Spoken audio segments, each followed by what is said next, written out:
No sé si es la quinta clase que tenemos con Esdras. Y Esdras precisamente fue quien escribió este libro. Escribió los libros de Crónica, de Esther y parte de Nehemías, el libro de Nehemías que viene después de Esdras. Y recién ahora entonces hace mención de esta persona que, como decía en la lectura que tuvimos, era del linaje sacerdotal, o sea,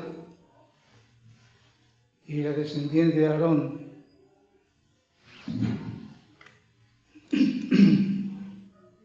Igualmente estudiamos cuando comenzamos con este libro de Jesuá, que también era un sacerdote, y lo hace mención de Jesuá en el tiempo de David, en la 9ª compañía de sacerdotes que estaban en el tiempo de este rey.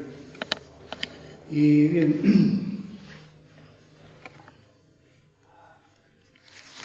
en la lectura se tuvo la genealogía de Esdras y termina en el versículo 5, que dice: hijo de Abisai, hijo de Fines, hijo de Eleazar, hijo de Aarón, primer sacerdote. Y cuando en la lección, digamos así, trazando la lección, habla de cuando Esdras pidió y buscó gente que viniera con él a Jerusalén.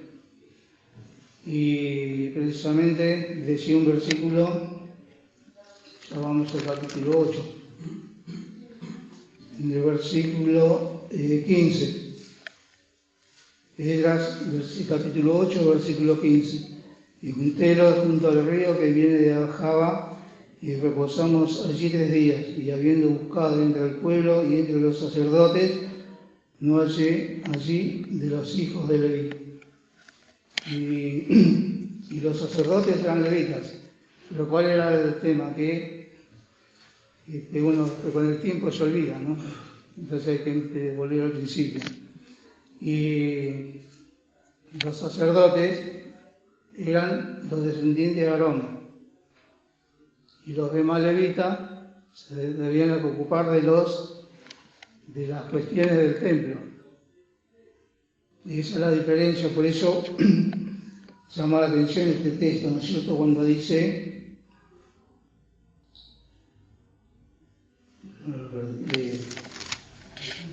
dice sí, cambié de hoja, no hallé allí de los hijos de Leví. Eso para que lo tengamos en cuenta. Bien.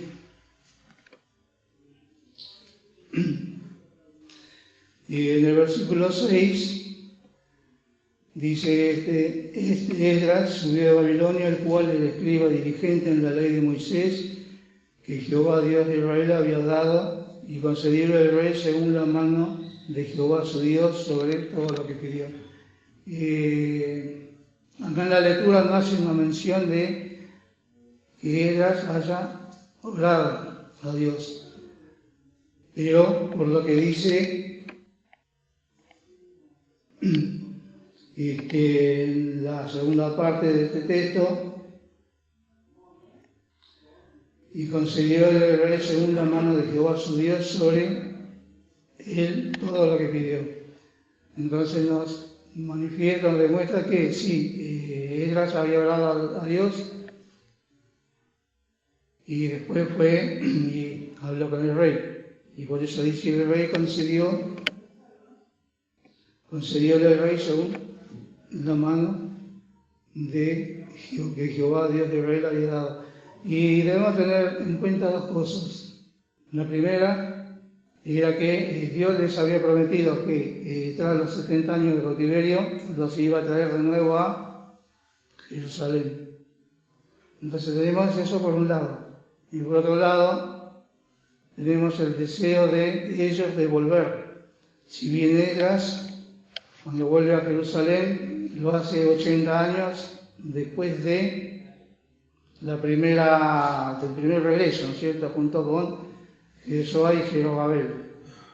Estuvimos viendo las últimas dos clases, y cuando comenzaron al mes quinto de la vuelta en el año, vamos a verlo porque me ayuda en el año, así no tengo el primer retorno, porque así acá tengo 80 años después, 516. Comienza entonces Jerobabel y Jesuá a edificar el templo, después que tienen problemas con los samaritanos, que se ofrecieron a ayudar, rechazaron la ayuda, entonces empiezan a molestarlos para que dejen de edificar. Hacen una falsa denuncia al rey que estaba en ese momento, y después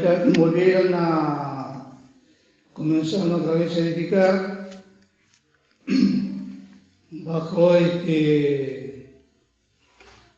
cuando encuentran la orden que había dado Ciro, que era el primer rey persa en el cual Dios había puesto, como dice, vamos a leerlo en el capítulo 1 de Esdras, el versículo 1, y en el primer año de Ciro, rey de Persia, para que se cumpliese la palabra de Jehová por boca de Jeremías, citó Jehová el espíritu de Ciro, rey de Persia, el cual hizo pasar pregón por todo su reino y también por escrito.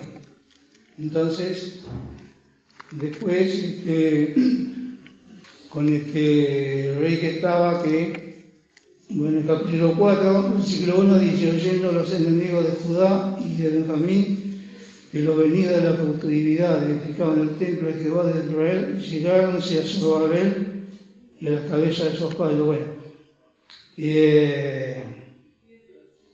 lo que quiero saber es qué rey estaba en ese tiempo, ¿no? Darío, bueno, acá en el versículo 6 dice: en el reinado de Asuero, en el principio de su reinado, escribieron acusaciones contra los moradores de Judá y de Jerusalén. Eso es lo que decía anteriormente.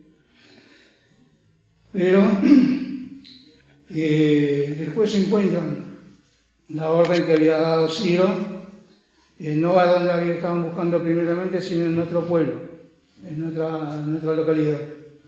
Entonces ahí se da permiso de que se siga la construcción, y ese fue Darío, ¿no?, que ordenó que se siga la construcción. Bueno, ahí está lo que decía. Entonces el rey Darío dio mandamiento y buscaron en la casa de los libros donde guardaban los tesoros allí en Babilonia, y fue hallado en Asmeta, en el palacio que está en la provincia de Media, un libro dentro del cual está escrito así. Bien. Después comenzaron a edificar y completaron, ¿no es cierto?, la edificación, y Esdras vuelve 80 años después de del primer retorno. Y como leímos en el versículo 7, fue Esdras el que tuvo el sentir de volver. Pero, como leímos en el versículo 6 del capítulo 7, después del versículo 7 dice de quienes subieron, vamos a leerlo y subieron con él a Jerusalén, de los hijos de Israel y de los sacerdotes y levitas y cantores y porteros y netineos en el 7º año del rey Artajerjes. Y lo que tenemos que resaltar es lo que dice en el versículo 10, en relación a Esdras, porque dice: porque Esdras había preparado su corazón para inquirir la ley de Jehová y para hacer y enseñar a Israel mandamientos y juicios. Cuánto preparativo, ¿no es cierto? Porque no solo tuvo el sentir de volver a Jerusalén, sino que se preparó. Como dice, había preparado su corazón para inquirir la ley de Jehová. Inquirir significa buscar, conocer, indagar en lo que ya estaba escrito. Y seguramente vio las profecías tanto de Jeremías como de Isaías, porque lo decía en Isaías creo que 150 años antes de que nazca Ciro. Cómo se da cumplimiento, ¿no es cierto?, a las profecías, y también al hecho de que ya estaba profetizado, Dios les había dicho que si no cambiaban al pueblo de Judá, que si no cambiaban de actitud, los iba a mandar a cautiverio. Y no cambiaron y, bueno, los llevaron. Y me hacía acordar, ¿no es cierto?, los tiempos que vivimos hoy. La vez pasada estaba escuchando el mensaje de un pastor de la iglesia en Villavoz. Hablaba de la situación que se vive en este país. Y decía que era consecuencia de el maltrato que se le dio a los judíos en el tiempo de Perón, o sea, de la Segunda Guerra Mundial, en ese tiempo más o menos, que fueron despreciados, rechazados. No sé si yo no tengo noción, pero bueno, no puede ser uno de los temas, ¿no es cierto? Pero otro de los temas es lo que pasaba también en Israel, de idolatría, el apartarse de la ley de Jehová, rechazar, ¿no es cierto? Y en nuestro país lamentablemente estamos viviendo todas estas cosas que vivió el pueblo de Israel en aquel tiempo, hace casi 3.000 años. Y todos se juntan, ¿cierto? Porque en cuanto a lo que decía el pastor, si leemos en Génesis 12, Génesis capítulo 12, versículo 3, y bendeciré a los que te bendijeren, y a los que te maldijeren, maldeciré. Serán benditas en ti todas las familias de la tierra. Y tenemos tres cosas, ¿cierto? A los que trataban bien al pueblo de Israel iban a ser bendecidos, a los que trataban mal iban a ser castigados. Y a la vez dice, serán benditas en ti todas las naciones de la tierra, hablando del Señor Jesucristo. Pero se junta todo, ¿no es cierto? Tanto el trato contra los judíos, como también la idolatría y demás cosas que suceden y las leyes que se sacaron en este país. El Señor cumple su palabra, sea para bendición o para maldición, como decía allí en Génesis. Bueno, la cuestión es entonces que él había preparado su corazón para inquirir, y no solamente que preparó, sino que lo hizo, y dice, y para hacer, ¿no es cierto?, para poner en práctica todo lo que había aprendido, todo lo que había conocido, y también para enseñar. Y tenemos ahí en la lección, el escritor, digamos, citó dos textos en la Biblia, ¿sí? Son dos capítulos, uno es el Salmo 50 y otro es el Romanos capítulo 2. Y vamos a leer algunos textos, porque después en casa pueden leer todo el capítulo 50 y todo el capítulo 2 de Romanos. Vamos a leer unos textos para tener una noción de lo que dicen estos capítulos.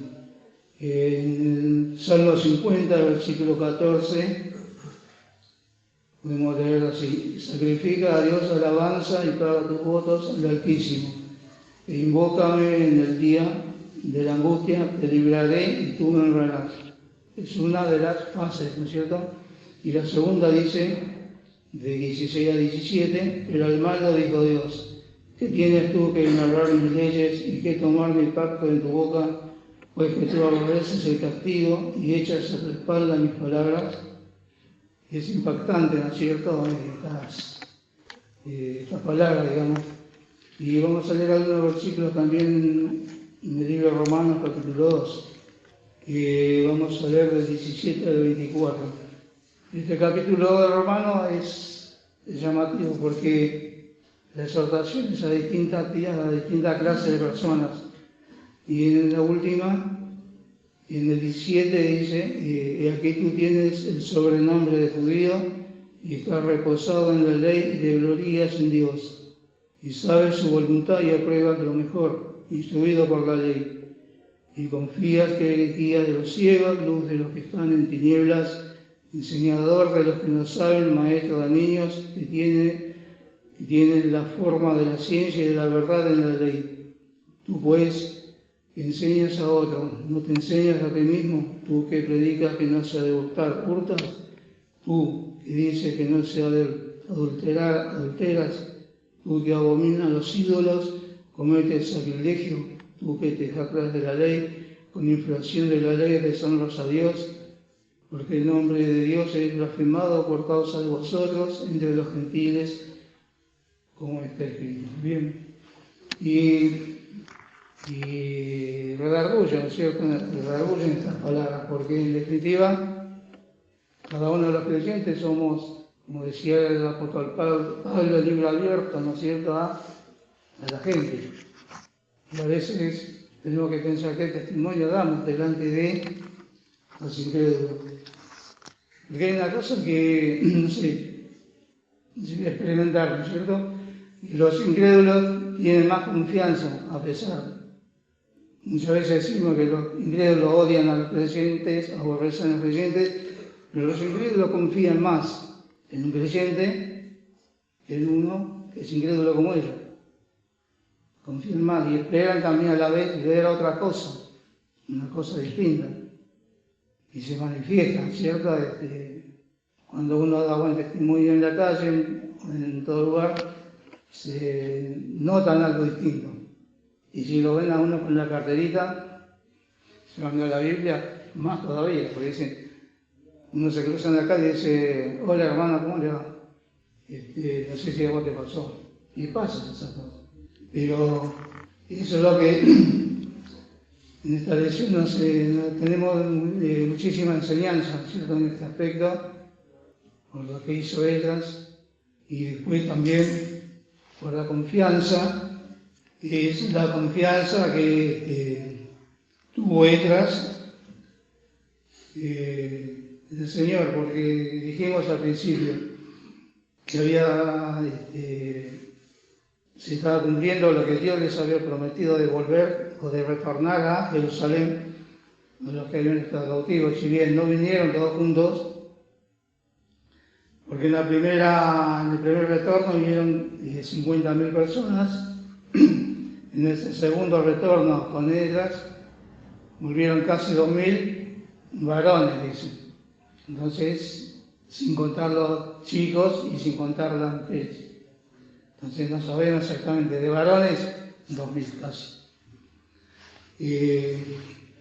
Y cómo Dios preparó las cosas, ¿no es cierto?, para el retorno de ella también, porque el rey que estaba en ese tiempo, y a quien ella había pedido después de orar, dice en el versículo 13 del capítulo 7, por mí es dado mandamiento que cualquiera que quisiere en mi reino del pueblo de Israel y de sus sacerdotes y levitas ir contigo a Jerusalén, vaya. Porque de parte del rey y de sus 7 consultores eres enviado a visitar a Judea y a Jerusalén, conforme a la ley de judíos que está en tu mano. Y este rey Artajerjes era hijastro de Esther. ¿Se acuerdan de Esther, no es cierto? El libro, el hijastro de ellos. Y lo que ordena el rey Artajerjes en el versículo 15, y a llevar la plata y el oro que el rey y sus consultores voluntariamente ofrecen al Dios de Israel, cuya morada está en Jerusalén. Y eso por un lado. Y por otro lado, en el 16, toda la plata y el oro que hallares en toda la provincia de Babilonia, que con las ofrendas voluntarias del pueblo. Así que había ofrenda voluntaria del rey, ofrenda voluntaria del pueblo. Dice, ofrecieren para la casa de su Dios que está en Jerusalén. Y después en el versículo 20 dice, lo demás necesario para la casa de tu Dios que te fuere menester, daráslo de la casa de los tesoros del rey. Y por mí el rey Artagel, que da mandamiento a todos los tesoreros que están al otro lado del río, que todo lo que es demanda de él, sacerdote, escriba, de la ley del Dios del cielo, concédase luego. Entonces las tenía en cuanto a lo material, ya lo tenía todo, digamos, preparado, o se le concedía, ¿no es cierto? Y en el versículo 23 dice, todo lo que he mandado por el Dios del cielo, se ha hecho justamente para la casa del Dios del cielo, pues. ¿Por qué habría de ser su ira contra el reino del rey de sus hijos? Es evidente que Esther, que fue también reina de Persia, ¿no es cierto?, cuando se casó con Asuero, ¿no? Y le enseñó a rey Artajerjes todo lo relacionado a la ley del Señor, a la ley de Dios. Y por eso habla de esta manera y se manifiesta de esta manera. Y después de eso, en el 25, y tú entras conforme a la sabiduría de tu Dios que tienes, con jueces y gobernadores que gobiernen a todo el pueblo que está del otro lado del río, a todos los que tienen noticia de las leyes de tu Dios, y a los que no la tuvieron les enseñaréis. Y ahora viene lo otro, ¿no es cierto?, que es llamativo también, en el versículo 26. Y cualquiera que no hiciera la ley de tu Dios y la ley del rey, prestamente sea juzgado o a muerte o a desarraigo o a pena de la hacienda o a prisión. Así que el mandamiento que dio fue bastante severo y le dio esta libertad, ¿no es cierto?, a ella para que pudiera aplicarla en medio de todo lo que tenía este comportamiento, rechazando la ley de Dios. Y en el 27 dice, bendito Jehová, Dios de nuestros padres, que puso tal cosa en el corazón del rey, para honrar la casa de Jehová que está en Jerusalén, e inclinó hacia mí su misericordia delante del rey de sus consultores y de todos sus príncipes. Entonces, vemos como Dios le concedió todas las cosas a ella, que tuvo que sentir, que se preparó, y lo aplicó en él mismo todo lo que había aprendido y que fue de ejemplo, ¿no es cierto?, no solo para que la gente de aquel tiempo, sino que era para nosotros. Y también cómo ella va agradeciendo a Dios, ¿no es cierto?, en cuanto a todo lo que iba recibiendo. Y dice la segunda parte del 28, y yo, confortada según la mano de mi Dios sobre mí, entre los principales de Israel, para que estuviesen conmigo. Seguramente fue un trabajo bastante complicado, podríamos decir, pero también porque para desparramarse y ir a buscar uno por uno, seguramente los conocía también, para ir preparando a la gente que vendría con él. Pero, como decía el versículo 15 del capítulo 8, no hallé allí de los hijos de Leví, que eran los que se debían ocupar de las gestiones del templo, ¿cierto?, y el trabajo que no hacían los sacerdotes. Y vamos a ir ahora al capítulo 8, el versículo 21. Después que había juntado a la gente y que no había encontrado de los hijos de Leví, mandó a algunas personas para que fueran a buscarlos. Y eso está desde el 16 hasta el 20 prácticamente. Y en el versículo 21 dice, publiqué ayuno allí junto al río de Ahava para afligirnos delante de nuestro Dios, para solicitar de él camino derecho para nosotros y para nuestros niños y para toda nuestra hacienda. Y van a hacer, en este segundo retorno, iban a hacer el mismo camino que se hizo en el primer retorno, ¿cierto? y eran casi 1000 kilómetros más o menos. Y en el primer retorno tardaron, ¿se acuerdan? 4 meses. Y en el segundo retorno también tardaron 4 meses. El problema era el peligro en el camino. Sí, aunque no hubiesen llevado oro, si lo asaltaban, porque el tema es que si los asaltaban eran los beduinos que andaban de un lado para otro y otros más, directamente los mataban. Entonces digo, aunque no hubiesen llevado oro era peligroso. En este caso, llevando todo lo que llevaban, en oro, plata y cosas, el miedo era grande, ¿no es cierto? Pero sobre todo por la vida de ellos. Y lógicamente, que como siempre se dice, hoy no acostumbra escucharlo, ¿no es cierto? Lo material se recupera o la plata se recupera, pero lo otro no se recupera. Cuando vienen hacen un asalto y matan. Pero ya estamos acostumbrados a esta frase. Pero el tema allí era el cuidado sobre todo, ¿no es cierto?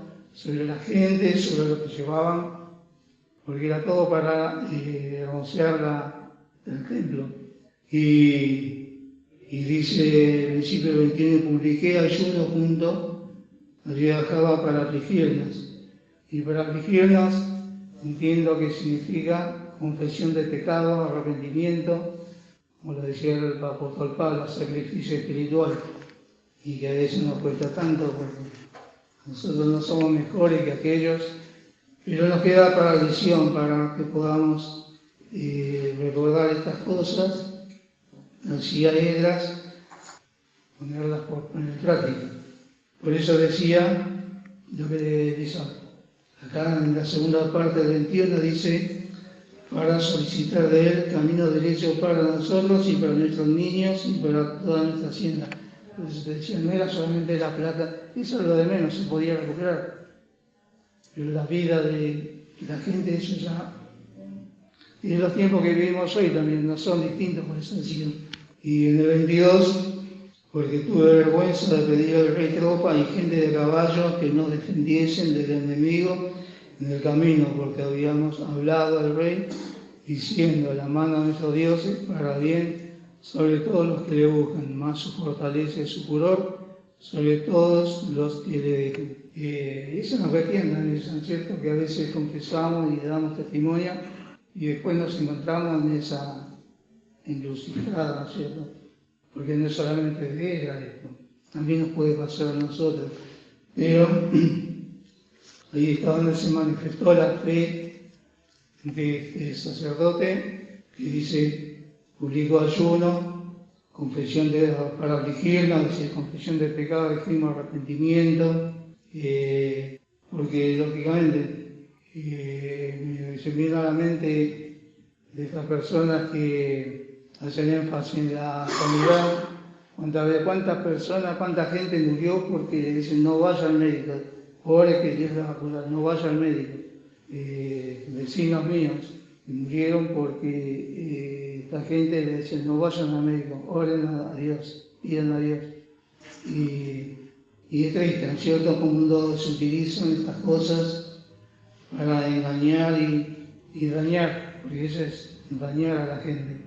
Pero acá ellas confió en el Señor y dio la forma en que debía pedir, y Dios le concedió todo lo que, por eso dice en el versículo 23, ayunamos pues y pedimos a nuestro Dios sobre esto, y Él nos fue propicio, o sea, fue favorable, le concedió todo lo que habían pedido.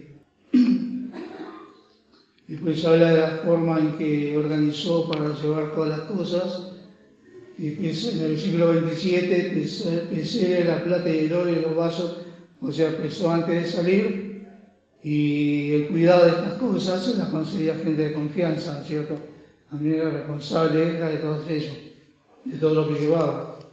Y el 28 dice, y dije, vosotros sois consagrados a Jehová, y santos los vasos y la plata y el oro, ofrenda voluntaria a Jehová, Dios de nuestros padres.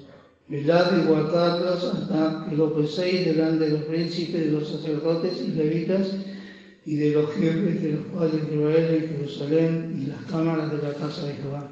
Así que dieron dos cuestiones: el cuidado de la vida de la gente que iba y el cuidado de las cosas que llevaban, de los tesoros. Y luego en el 30 ya dice: los sacerdotes pues y levitas recibieron el peso de la plata y del oro y de los vasos para traerlos a Jerusalén, de la casa de nuestro Dios. Ahí ya salían y partimos del río de Java el 12 del mes primero para ir a Jerusalén, y la mano de nuestro Dios fue sobre nosotros, el cual nos libró de la mano del enemigo y del acechador en el camino.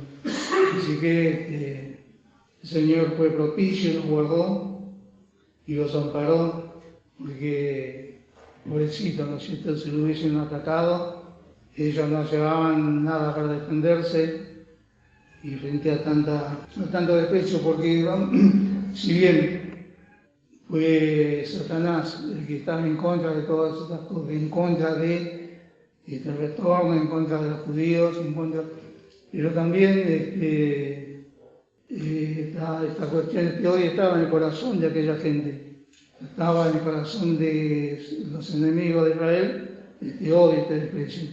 Y lógicamente Satanás, aprovechando lo que había, los utiliza como instrumento para deshacer la obra del Señor. Y luego dice: y llegamos a Jerusalén y reposamos allí 3 días. Me imagino el cansancio, ¿no es cierto? Porque a veces nosotros, como el ejemplo de negociar, hasta acá vienen cansados, ¿no? Llegan más o menos. Más o menos. ¿Y cuántas horas son? ¿4 o 5? Allí fueron 4 meses, y a caballito y a pie, así que podemos, con 6 horas de viaje uno se cansa. Imaginémonos en 4 meses, prácticamente sin parar, ¿no es cierto?, porque descansaban quizás de noche, así que estaban agotados. Y llegamos a Jerusalén y reposamos allí 3 días. Yo lo sé, porque también viajé a Tucumán en auto, es duro. Y también hay un ejemplo que hace el apóstol Pablo cuando le escribe a los hebreos, en Hebreos 4:9, ¿no es cierto? Por tanto queda un reposo para el pueblo de Dios. Y este era el pueblo de Dios. Los guardó en el camino, llegaron terriblemente cansados y solamente 3 días reposaron. Para mí es poco, no sé, estaban, pero también queda para nosotros, ¿no es cierto?, el reposo de este mundo, porque realmente cada vez se hace más difícil, no solamente por la cuestión económica, sino en lo que se vive. No tenemos, libertad para estar dentro de casa, para estar fuera de casa, porque hay peligro en todos lados. Como decía el apóstol Pablo también, y lo vamos a leer en Primera de Pedro, capítulo 5. Vamos a leer desde el 6 hasta 9. Dice: humillad pues bajo la poderosa mano de Dios, para que los ensalce cuando fuere tiempo, echando toda vuestra solicitud en Él, porque Él tiene cuidado de vosotros. Sed templados y velad, porque vuestro adversario, el diablo, cual león rugiente, anda alrededor buscando a quien devore, al cual resistid firmes en la fe, sabiendo que las mismas aflicciones han de ser cumplidas en la compañía de vuestros hermanos que están en el mundo. Y realmente es lo que se vive, ¿no es cierto?, tanto en lo espiritual como en lo secular, porque, y me llama la atención, ¿no es cierto?, lo que dice acá: porque vuestro adversario, el diablo, cual león rugiente, anda alrededor buscando a quien devore. Y la gente que anda ya no solo en moto, sino en auto, dando vueltas, y donde encuentran una ocasión, y es la lección que le da Pedro, ¿no es cierto?, que dice acá: vuestro adversario, el diablo. Y eso que me llama la atención, se copian. Pero lo que el apóstol dice es ser templados y velar. Debemos tener cuidado en este aspecto, tanto en lo espiritual como en lo secular, ¿no es cierto? Porque tampoco debemos ser, como hacen estos que hablan de la sanidad, sino andar tranquilo que Dios te va a guardar, que Jesús te va a guardar. Ellos dicen Jesús, no dicen el Señor Jesús. Pero tenemos que ser templados, velar y, como decía, prudentes. Y el 9, al cual resistir firmes en la fe, sabiendo que las mismas aflicciones han de ser cumplidas en la compañía de vuestros hermanos que están en el mundo. Si bien sabemos que vamos a tener aflicciones y pruebas, como también lo dice este mismo apóstol en el capítulo 4, y vamos a hacer un solo versículo, dice, carísimo, en el versículo 12, carísimo, no os maravilléis cuando sois examinados por fuego, lo cual se hace para vuestra prueba, como si alguna cosa peregrina os aconteciese. Y vamos a tener pruebas, pero tenemos que ser también, tener esta actitud, ¿no es cierto?, de ser prudentes, de ser templados y de velar. Y vamos a leer unos textos. En 1 Corintios 15:58, lo estoy escrito acá, así que lo voy a leer. Así que, hermanos míos, estad firmes y constantes, creciendo en la obra del Señor, siempre sabiendo que vuestro trabajo en el Señor no es en vano. Esto en relación a la actitud de aquellos levitas que ella tuvo que mandar a buscarlos. Lo que habíamos leído en Esdras, capítulo 8, versículo 15, ¿cierto? Cuando dice al final, no hallé allí de los hijos de Leví. Si bien ya habían sido llamados, porque ellas habían mandado, como se dice cuando se manda un mensaje, publicó, ¿no es cierto?, ellas para que vinieran. Pero evidentemente de esta gente, de estos descendientes de Leví, no hicieron caso. Y esto también para nosotros, ¿no es cierto?, el aspecto de que si bien el Señor dijo a los discípulos y predicate el Evangelio en todo el mundo, comenzando de Jerusalén. Y es un deber, una responsabilidad de cada uno de nosotros, sea en la calle, en el trabajo, donde sea, de dar testimonio de nuestra fe. Que de hecho, como dijimos al principio, ya ellos saben, ¿no es cierto?, entienden por la conducta de uno que hay algo distinto. Y también debemos dar testimonio con esos labios. Y que el Señor nos ayude para que podamos imitar a este sacerdote que fue en la antigüedad. Y el Señor nos bendiga.